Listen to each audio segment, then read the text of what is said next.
Wala yung amo ko sa sa part-time. Andito kami sa SNR. Nag-grocery.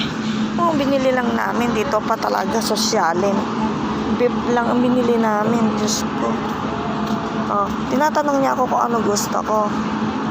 Sabi ko, masakit ang tiyan ko. Ayoko magkakakain. Nagtapay ako. Sabi ko, binilan niya ako ng yogurt. Nagtapay na nga ako.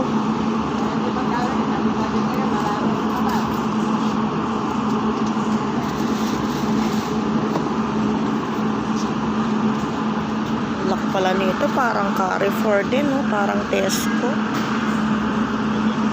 Ang daming mga puti. Ang dami.